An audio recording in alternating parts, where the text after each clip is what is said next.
नमस्कार दोस्तों। जैसे हम बात कर रहे थे देसी बीजों की, किसान की आत्मनिर्भरता की, कि कैसे 60-70 साल में किसान बीज का गुलाम बन गया है, कंपनी का गुलाम बन गया है, यूनिवर्सिटी का गुलाम बन गया है। उसको पूरा विश्वास दिलाया गया, उसका एकदम भयंकर तरीके से माइंड वॉश कर दिया गया है कि वो बीज पैदा नहीं कर सकता। उसको बीज किसी यूनिवर्सिटी या किसी कंपनी से ही लेना पड़ेगा। तो ये सारी जो सिस्टम चल रहा है, तो ये धीरे धीरे किसान की गुलामी को सुनिश्चित करने और कॉरपोरेट कंट्रोल की ओर हम बढ़ते जा रहे हैं। क्योंकि जब बीज ही किसान के पास नहीं रहेगा तो वो अपनी मर्ज़ी से फसल नहीं उगा सकता, अपनी मर्ज़ी की किस्म नहीं उगा सकता। बहुत सारी फसलें हमने देखा ही है, कॉटन है, बस बीटी मिलेगा, सरसों है, पंजाब में सिर्फ कनोला ही मिलेगा। तो किसानों को बीज सीखने, बीज कैसे पैदा करना है, बीज को संभालना कैसे है, तो वो सब कुछ सीखना पड़ेगा। तो ये चौलाई है हमारे पास, ट्राई कलर, मतलब 3 रंग इसमें हैं। तो हल्का हरा, गहरा हरा और लाल, मतलब हरे से लाल के आप देख सकते हैं कि पत्ते जो हैं किनारों से हरे हैं, बीच में गहरे लाल या नाभी रंग कलर के हैं ये। तो ये भी तकरीबन 2 साल पहले मैं लेके आया था बेंगलोर से, अन्नदाना सॉइल एंड सीड सेवर से। तो खूब फैलते हैं ये पौधे। और अभी जो मौसम है ना, इसका बीज पैदा करने का मौसम आ गया। आप देख सकते हो कि इसकी इस तरीके से ये फूल बनते हैं। तो अभी फूल आने शुरू हो गए हैं।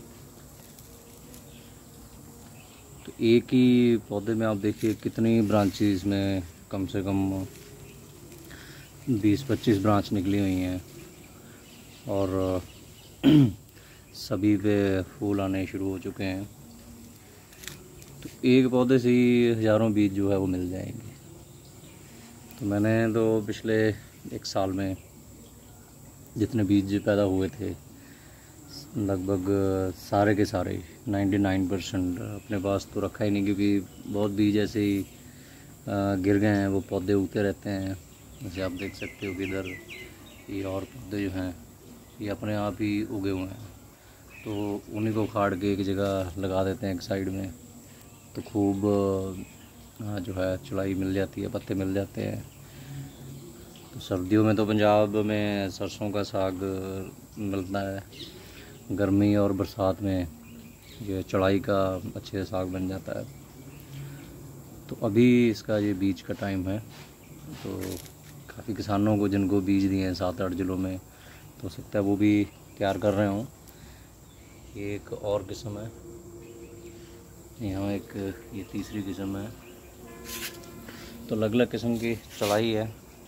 तो इसका भी अगर आपको शुद्धता का ख्याल रखना है तो ये जो बीज है इसको क्रॉस पोलिनेट होने से बचाना है। पोलिनेशन हर उसमें होती है। ये एक दूसरी किस्म का है, ये यहाँ एक तीसरी किस्म का है।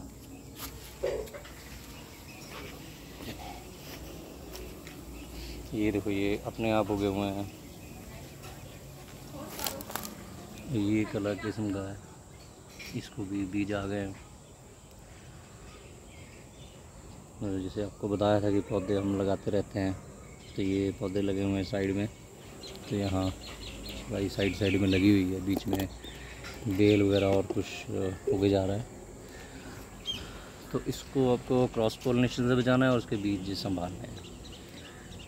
तो चौलाई जो है जितने भी लगते हैं वो भी बहुत सारे किसान लगाते हैं जो मार्केट में साग के लिए चौलाई बेचते हैं। 100% जो चौलाई का बीज है वो लगभग मार्केट से आता है, तो किसान बीज पैदा ही नहीं करता है। तो ये छोटी छोटी बातें हैं अगर हम इनका ध्यान रखें तो ये एक अच्छा बिजनेस मॉडल हो सकता है। चुलाई जो है वो किसान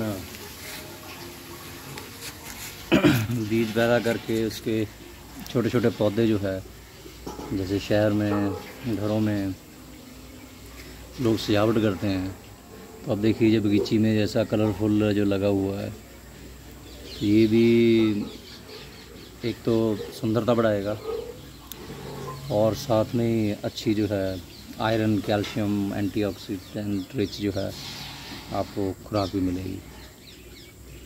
तो हमारे यहाँ तो अभी बगीची में बीज तैयार करने का काम इसका तो ख़त्म ही है लगभग, क्योंकि अपने आप ये बीज गिरते जाएंगे। जैसे मौसम आएगा तो हमें वो भी सोचने की ज़रूरत नहीं है कि कब बिजाई करनी है, तो उसके बीज उग जाएंगे। और लगातार ऐसे ही पिछले 1 साल से तो चल रहा है, तो आगे भी ऐसे ही चलता रहेगा। तो अभी मौसम है इसका, तो ये एक बीज पैदा करने का, तो ये एक फ़ोटो सेंसिटिव क्रॉप होती है। ये फ़ोटो सेंसिटिव का मतलब होता है एक ख़ास तापमान होता है, तो इसको ये पक जाती है, इसके बीज जो है वो आ जाते हैं। जैसे सरसों, ज़्यादातर ऑयल सीड जो होते हैं वो भी फ़ोटो सेंसिटिव होते हैं। सरसों है जैसे कि उसकी जो एक ख़ास तापमान आता है तो फल आ जाते हैं, पक जाते हैं। इसीलिए सरसों की पैदावार जो है उसमें अगर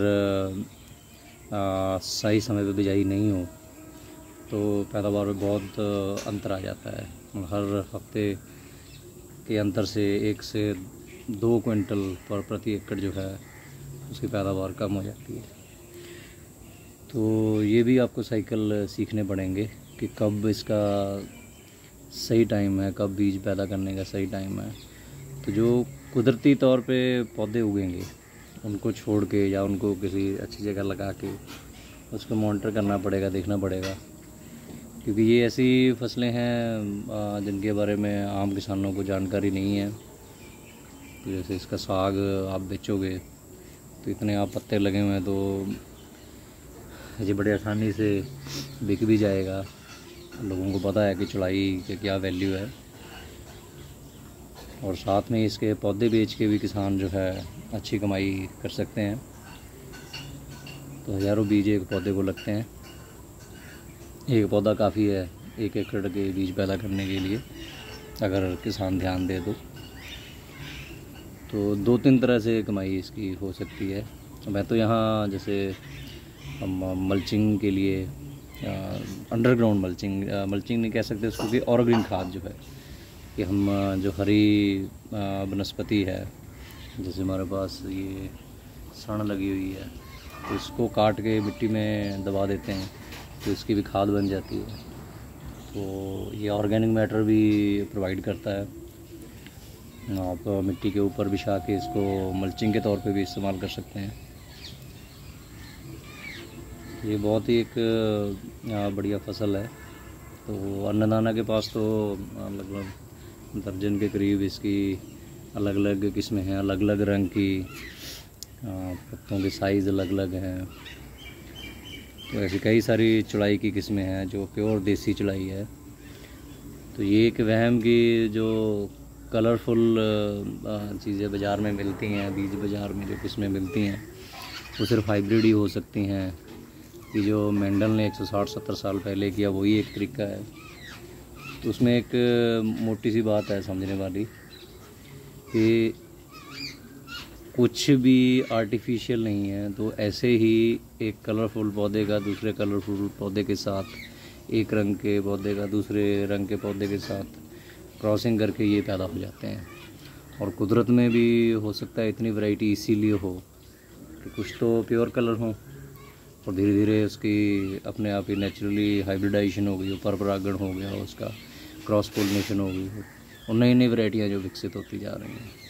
तो हमें उसी विज्ञान की तरफ बढ़ने की ज़रूरत है कि वो विज्ञान जो है वो सीखने की ज़रूरत है।